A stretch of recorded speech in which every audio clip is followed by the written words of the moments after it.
Hi guys, School Days According to Humphrey, Chapter 2. The first bell rang and everyone had taken a seat, except the little girl in the wheelchair who was already sitting. There was still one empty chair left. Mrs. Brisbane went to the door and looked into the hall. "Oh, there you are," she said. She opened the door wider and a boy walked in. "You must be the missing student," Mrs. Brisbane said. "I'm not missing," the boy answered. "I'm right here." I thought he'd be in big trouble, so I was surprised when Mrs. Brisbane smiled and directed him to the empty chair, and then she stood in front of the class. "Good morning, class," Mrs. Brisbane said. "Last year I had one of the best classes ever, and I think this class will be even better." "Better?" I squeaked. "That was the best class in the whole wide world." "Boing, boing," Og agreed. I wasn't sure what she said was true. On one paw, I couldn't imagine a better class than the one we'd had last year. On the other paw, it was the only class I'd ever been in. But where had my classmates gone? "I'm going to rearrange the seating later in the day," Mrs. Brisbane said, "but for now I'll take attendance."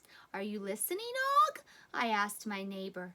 I can never be sure because he doesn't have any ears that I've ever seen, but he seems to understand me most of the time. Are we dreaming? I wondered. So far the morning felt like one of those dreams where everything seems to be almost the same as in real life, but a lot weirder. For instance, I once had a dream where all of my human friends were rolling around in giant hamster balls. That was a very funny dream. Once I dreamed that the class we were being taught by Mrs. Wright, the PE teacher. That wasn't a funny dream because she was always blowing her very loud whistle, which is painful to the small sensitive ears of a hamster, you know. Again, Og didn't answer me. Maybe frogs don't dream. Then Mrs. Brisbane began to call out the strange words she had been saying before. It turns out they were names. "Kelsey Kirkpatrick? Here," the redhead girl said, still rubbing her arm. "Harry Ido?" Mrs. Brisbane called out. Harry was the boy who had been late to class. She called on Simon, who answered, "Present." "Present? I didn't see any presents. Was it somebody's birthday?" "Rosie Rodriguez?" Mrs. Brisbane said. The girl in the wheelchair waved her hand and shouted, "Here!" A boy named Thomas answered next, followed by a couple of girls, Phoebe and Holly. "Are you paying attention, Og?" I asked my friend. Og splashed a little but didn't answer. And then something really odd happened. "Paul?" Mrs. Brisbane asked. Right away, not one but two voices replied, "Here!" One of them was Small Paul from last year. The other Paul was a tall boy. Mrs. Brisbane smiled. "I forgot. This year we have two Pauls in our class. Paul Fletcher and Paul Green. Now how will we tell you apart?" That was an easy question. One of them was small, and one of them was tall. Small Paul and Tall Paul eyed each other. Neither of them looked happy to have another Paul in the class. "What did your teacher do last year?" she asked. "He wasn't in my class," Small Paul said. "I went to another school," Tall Paul added. Mrs. Brisbane nodded. "I see. Do either of you have a nickname?" Both boys shook their heads. "Well, for now, let's say Paul F. and Paul G. Is that all right with you?" she asked. Both boys nodded. Then Mrs. Brisbane called out one more name. "Joseph?" A boy with curly brown hair shifted in his chair a little, but didn't answer. Mrs. Brisbane looked around at the class. "Is Joseph here?" The boy with curly brown hair nodded. "Yes, ma'am," he said, "but it's not Joseph, it's Joey, just Joey Jones." Mrs. Brisbane smiled. All right, just Joey it is. Now, class, I am very excited to get to know you and for you to get to know me. And in case you don't know, I'm Mrs. Brisbane. The teacher wrote her name on the board. There are 2 other members of the class that you need to know, she said. And then she wrote my name on the board. Humphrey is our class hamster, she said. Everybody, and I mean everybody, turned to look at me. Next, she wrote Og's name on the board. Og is our classroom frog. You'll get to know them both very well this year. You'll also have a chance to take Humphrey home for the weekend. I'll tell you more about that this afternoon. The students all giggled and whispered and turned to their seats to look at us. Tell them they're in the wrong room, I said. And some of the students came close to my cage giggle when they heard me go squeak, squeak, squeak, squeak, squeak. The teacher ignored me. First, let's get to know each other a little better. Would you take out your summer boxes? Summer boxes? What are they? I squeaked. Summer was sunshine and campfires and unsqueakable fun. Summer wasn't something you could put in a box. I'm not sure Og could hear me since he was in splashing like crazy in his tank, but the strange students in class seemed to understand. They reached into their backpacks and pulled out boxes, all kinds of boxes, and put them on their desk. How did they know? How did they know about the boxes? Why didn't we know? I said. Og had no answer. During the previous school year, I tried hard to keep up with my friends' homework, taking tests along with them and writing papers and even poems.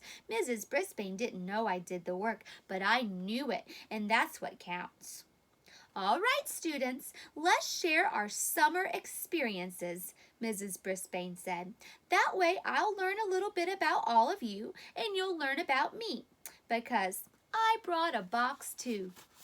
Mrs. Brisbane took a box out of a drawer and placed it on her desk. I'll tell you about my summer first, she said. That got my attention because while I was at camp for this summer, Mrs. Brisbane was doing something else, but I still wasn't sure what. My son lives in Tokyo, Japan, she said. He's a teacher there, and this summer he got married, so my husband and I went to Japan for the weekend. The smile on Miss Brisbane's face let me know that she had a great adventure. There was a great wedding, she said. Weddings in Japan are very beautiful, she said. The couple dresses in traditional Japanese kimonos, and she held up a picture of a couple in a very fancy clothes. That's my son Jason and his new wife Mickey. Mrs. Brisbane sounded very proud. She passed around some Japanese money for the students to see, and next she took out a red plastic ball she'd bought in Tokyo. I couldn't see it very well. Boing, he replied. I guess he couldn't see it either. I hope Humphrey won't be jealous, Mrs. Brisbane said. Meet Aki. She set the ball on the desk, and the students howled with laughter as the ball started spinning wildly and colored lights flashed. Rockin' Aki, a strange loud voice wailed, Rock and roll rules. The ball looped and twirled unexpectedly as the lights kept flashing and music blared. Where is Aki? I shouted to Og, as if he could hear my squeaks over the noise. Where's Aki? Mrs. Brisbane shut the thing off. Show it to Humphrey, Simon suggested. Yeah, show it to Humphrey, the other students begged. So Mrs. Brisbane brought the ball over to our table and set it down in front of my cage. I hope Aki doesn't scare you, Humphrey, but here it goes. She pressed a button on the ball, and it all began again. The flashing lights, the looping and twirling, that song, Rockin' Aki, rock and roll rules. Now, I could see what everyone was laughing at. Aki was a tiny toy hamster with a wild rainbow striped fur. He was rolling around in a hamster ball. Somehow, as the ball turned, he always remained upright as he danced. I wasn't scared one bit, but I was quite impressed. "Rockin' Acky," I squeaked along. Of course no one heard me. I couldn't even hear myself. Rock and roll rules. I was truly sorry when Mrs. Brisbane switched Acky off. "I think that's enough rockin' and rollin' for today," she said. Some of the kids moaned, and I agreed with them. Mrs. Brisbane returned the ball to her desk. "So now you know what I did this summer. I also sent letters to all of your homes asking you to bring a box with you, something that represents your summer. Who would like to share next?" I just had to squeak for myself. "Hey, nobody sent me a letter." "Boing, boing," Og added. Some hands went up in the air, and Mrs. Brisbane called on Simon. "Say your name first," she said. Simon jumped up out of his chair, opened his box, and took out a photo of a very familiar place. "Simon Morgenstern. Here's where I went to Camp Happy Hollow. They had a howler, and I was a blue jay, and I burped the loudest and—" Mrs. Brisbane interrupted him. "Slow down, Simon," she said. "Take your time." Simon tried to slow down and told the class about some of the adventures he's had at Happy Hollow. I had adventures there too, but of course I didn't have a box because no one told me to bring one. One by one, the other students shared their summer stories. Rosie had gone to a different camp. She held up a medal she won for winning a wheelchair race and a picture of her crossing the finish line. Boy, that Rosie could roll! Harry held up a t-shirt that said, "I survived the blaster," and told about riding a really, really, really fast roller coaster. It sounded unsqueakably exciting to me. Small Paul had taken a computer class and showed us a page of something he called code, but it looked like gibberish to me. Tall Paul had a collection of pine cones from his family's camping trip in the mountains, and Holly held up an ear of corn that she had grown herself when she visited her grandparents on a farm. "And I helped Grandma and Grandpa a lot," she said. "I fed the chickens and weeded the garden and picked the vegetables and took care of the dogs." "My, that was helpful of you, Holly," Mrs. Brisbane agreed. "And I rode a tractor and I rode a horse and I collected eggs," and the girl went on. "Thank you, Holly." Next, Mrs. Brisbane called on a boy waving his hand impatiently. "I'm Thomas Teatrew," said a boy as he opened up a big box. "And I went fishing with my grandpa, and I caught a fish that was huge. It was bigger than I am." I was impressed, and I guess the other students were too, because they were all whispering. "Quiet, students," Mrs. Brisbane told them. "Go on, Thomas." "That fish was so big, it filled up the whole boat. So Grandpa and I had to swim to shore and pull the boat with us. Man, we ate fish for the rest of the summer." Thomas's eyes sparkled. "Do you have a picture of it?" Small Paul asked. "Nope, we were too busy wrestling the fish to take a picture, so I brought Grandpa's favorite fly instead," Thomas said, reaching into the box. "Boing, boing!"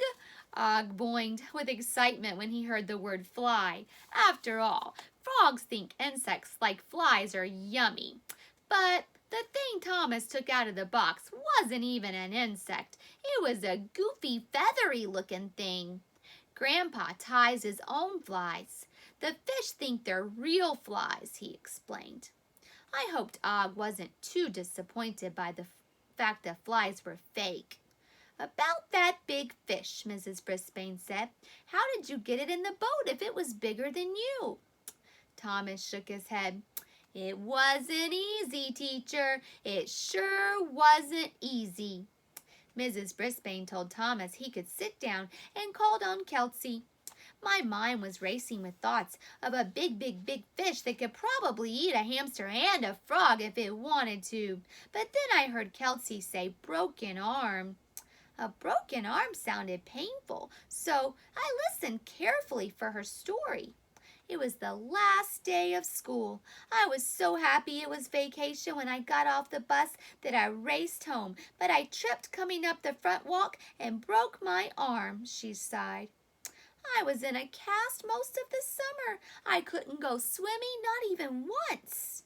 She opened her box and brought out a sling and a picture of her with a broken arm. The summer before that, I broke my leg, Kelsey explained. I'm so sorry, Kelsey, Mrs. Brisbane said.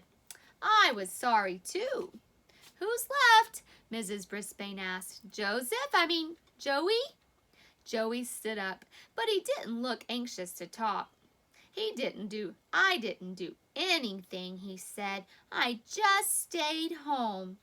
A stay-home vacation can be a lot of fun, the teacher said. Joey shrugged. It's okay. I played with my dog Skipper a lot.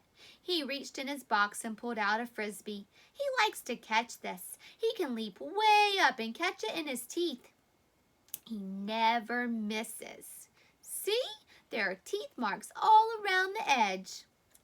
I was starting to like Joey, but when I heard about Skipper's leaping in his teeth, I wasn't so sure.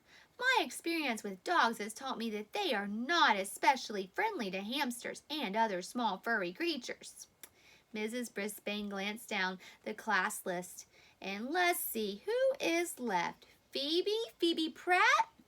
The girl called Phoebe didn't stand up. She just sat there staring down at her table. I forgot, she said. You mean you left your box at home? Mrs. Brisbane asked. Phoebe shook her head. No, I forgot to make a box, she said. The girl looked miserable. Well, you can tell us what you did anyway. That was nice of Mrs. Brisbane not to be mad at Phoebe. Slowly the girl stood up. I had a stay-at-home vacation too, she said, but I don't have a dog. Can you think of anything fun that you did? Mrs. Brisbane asked. Phoebe thought for a few seconds. I played games with my grandmother, she said. Mrs. Brisbane asked questions about what kind of games Phoebe liked to play, but I could tell that the girl was embarrassed that she didn't have a summer box. So was I. Thanks for sharing, Phoebe. You may sit down now, Mrs. Brisbane said. It's almost time for recess, so please put your boxes away. But before you go outside, I need to find an assistant for Rosie. Not even 1 second went by before the girl named Holly was waving her hand. Me, oh me, I'll do it. That annoying bell rang again, and the students all left the room, except for Holly and Roland Rosie. Mrs. Brisbane explained that Holly would make sure the path was clear for Rosie's wheelchair, help her if she couldn't reach something, see that she got outside safely in an emergency, and anything else that Rosie needed her to do. I'll do a good job, said Holly. I am sure you will, Mrs. Brisbane said, turning to Rolling Rosie. You'll have to make sure that Holly knows when you need help. Don't worry about it, Rosie said with a big smile. I don't need much help at all. Mrs. Brisbane smiled back. Then I think it's time for you girls to go out to the playground. She watched as Holly swung the door wide open for Rosie's wheelchair and closed it again when they were in the hall. Then she turned to Og and me. We have the whole year ahead of us to get to know these students. The strange students were staying for the rest of the year? Then she said, so far so good. So far I couldn't see anything good about the first day of school. I was too busy wondering what was happening to all my old friends from room 26. I wondered what they were doing and where they went, and trying to figure out exactly where they were. Humphrey's Rules of School. If your teacher asks you to bring something to class, try not to forget. Of course, sometimes the teacher forgets to tell you what to bring, and that makes you feel bad. Chapter number 3 is called Rules, Rules, Rules. We'll find out what happens next time.